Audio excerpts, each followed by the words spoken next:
Hi friends, welcome to my KSY informative channel.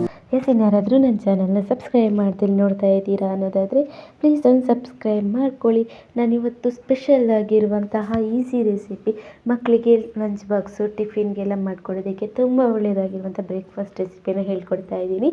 ಇದಂತೂ ತುಂಬಾ ಸ್ವಲ್ಪ. ಒಂದು ಮಿಕ್ಸಿಂಗ್ ಬೌಲ್ಗೆ 1 ಕಪ್ ಆಗುವಷ್ಟು ರವೆನ ಹಾಕ್ಕೊಳ್ಳಿ.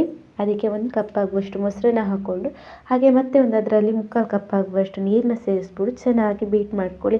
ಚೆನ್ನಾಗಿ ಬೀಟ್ ಮಾಡಿಬಿಟ್ಟು ಒಂದು 1/4 ಗಂಟೆ 10 ನಿಮಿಷ ಎತ್ತಿಟ್ಕೊಂಡ್ಬಿಡಿ. ಅದಾದಮೇಲೆ ತೆಗೆದು ಓಪನ್ ಮಾಡಿ ನೋಡಿದಾಗ ಇದು ಸ್ವಲ್ಪ ಗಟ್ಟಿಯಾಗಿರುತ್ತೆ. ಸೊ ಗಟ್ಟಿಯಾಗಿರೋದನ್ನು ಮತ್ತೆ ಒಂದು ಸಲ ಕಲಿಸ್ಕೊಂಡು ಇದಕ್ಕೆ 1 ಕಪ್ ಆಗುವಷ್ಟು ಈರುಳ್ಳಿನ ಹಾಕ್ಕೊಳ್ಳಿ. ಹಾಗೆ 1 ಕಪ್ ಆಗುವಷ್ಟು ಟೊಮೆಟೊ.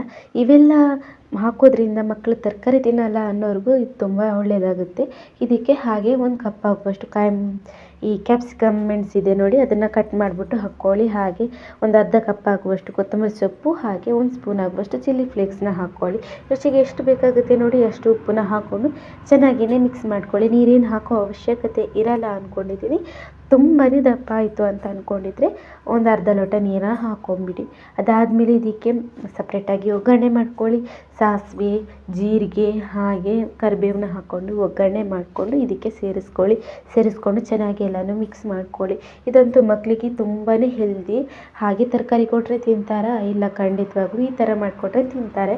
ಅದಾದಮೇಲೆ ಒಂದು ಕಾವಲಿನ ಬಿಸಿಯಾಗಲಿಕ್ಕೆ ಇಟ್ಬಿಟ್ಟು ಅದಕ್ಕೆ 1-2 ಸ್ಪೂನ್ ಆಗುವಷ್ಟು ಎಣ್ಣೆ ಹಾಕ್ಬಿಟ್ಟು ಒಂದೇ ಕಾವಲಿನಲ್ಲಿ 3 ಹಾಕ್ಬೋದು.